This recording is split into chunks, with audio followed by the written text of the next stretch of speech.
Hello mga ka-landscape, good morning and good afternoon po sa inyong lahat. Ayan, for today's video mga ka-landscape, share ko lang po sa inyo yung gagawin natin ngayong araw na to. Bali, magpo-propagate po tayo ng rose na yellow.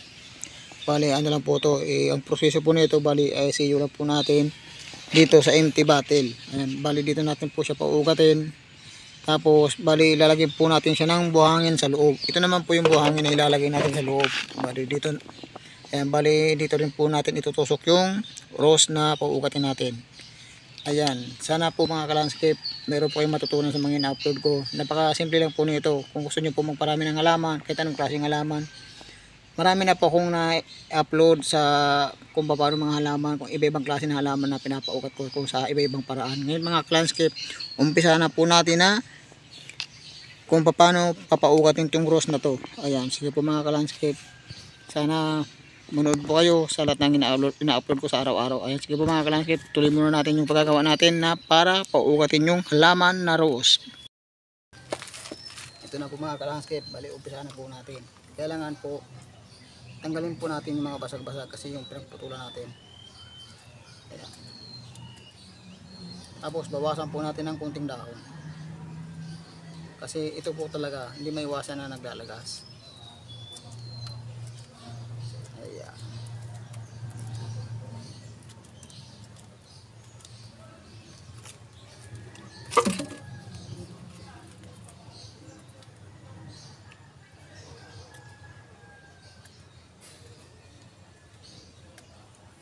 Ito mga ka-landscape, bawasan po natin ng dahon kasi naglalagas po talaga to.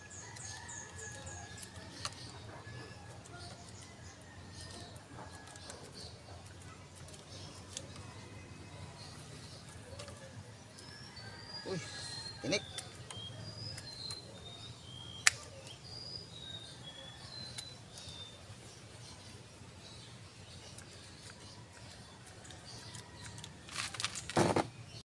Yan na po mga ka-landscape, bali po susunod na po natin yung paglalagay ng buhangin sa bote. Ayan. Kasi itusok na po natin. So, ganito lang po mga ka-landscape to. Lagyan lang po natin ng buhangin. Kailangan po ito mga ka-landscape ng bote, wala pong singaw to, walang butas. Para mas mabilis talaga makaugat ng halaman. Ayan. Ayan mga ka-landscape, okay na po yung ganyan. Ganyan lang po karami na buhangin.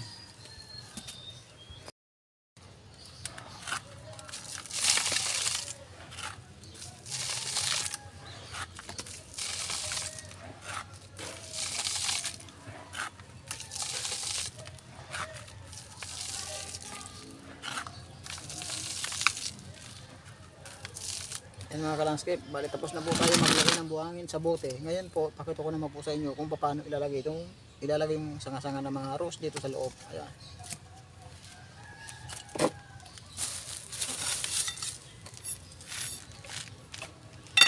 Ito yung mga ka-landscape, lalagay na po natin sa loob.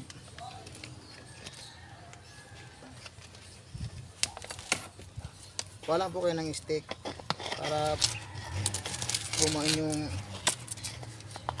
Ayan. Yan ang mga ka-landscape po. Okay na po yan.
Ayan po mga ka-landscape, bali nailagay na po natin lahat. Ngayon po, ito kailangan po ito mga ka-landscape, didiligan natin, huwag masyadong basang-basa. Kailangan yung kalamtaman lang yung pagdidilig nyo ito.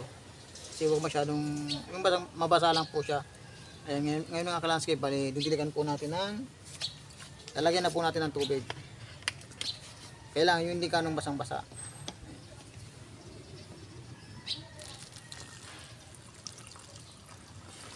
Ayan.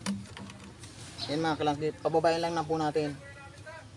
Yun, dapat saktuhan lang yung tubig na pagkalagay ng tubig.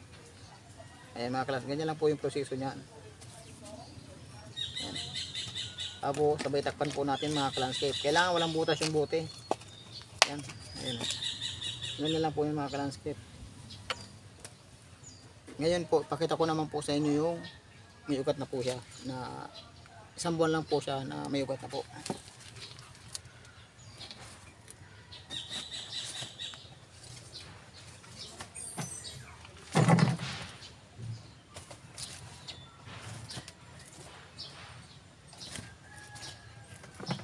Ito mga ka-landscape, ito na po yung taras na proseso nito, na pakita ko lang po sa inyo yung may ugat na. Ayan, bali bubuksan na po natin.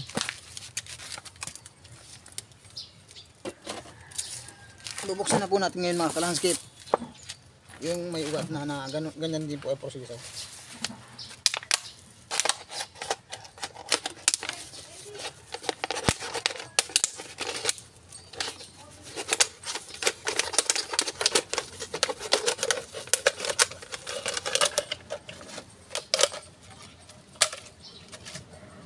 Ayan mga ka-landscape. Ayan mga ka-landscape, pakita ko lang po sa inyo yung may ugat na.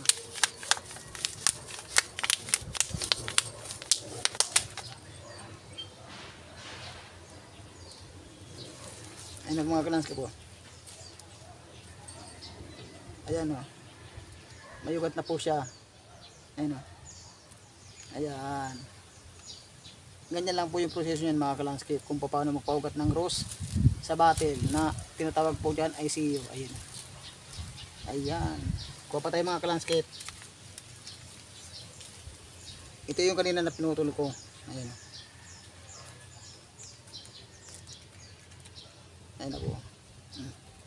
May ugat na rin po siya. Ayan, ganyan lang po mga ka-landscape kung paano mag-propagate ng rose na halaman na nilagyan lang po natin sa bote na walang laman. Tapos ayan, bali ganyan lang po yung proseso niyan mga ka-landscape. Kung gusto niyo po magparami ng halaman na rose, na ganito lang po yung diskarte. Ayan, sige po mga ka-landscape, maraming salamat po sa inyong lahat, sa lahat ng mga subscriber ko, sa mga viewers ko. Maraming salamat po sa inyong lahat. Sana mayroon po kayong matutunan sa mga ina-upload ko sa araw-araw. Ayan, babay na po. Maraming salamat po uli.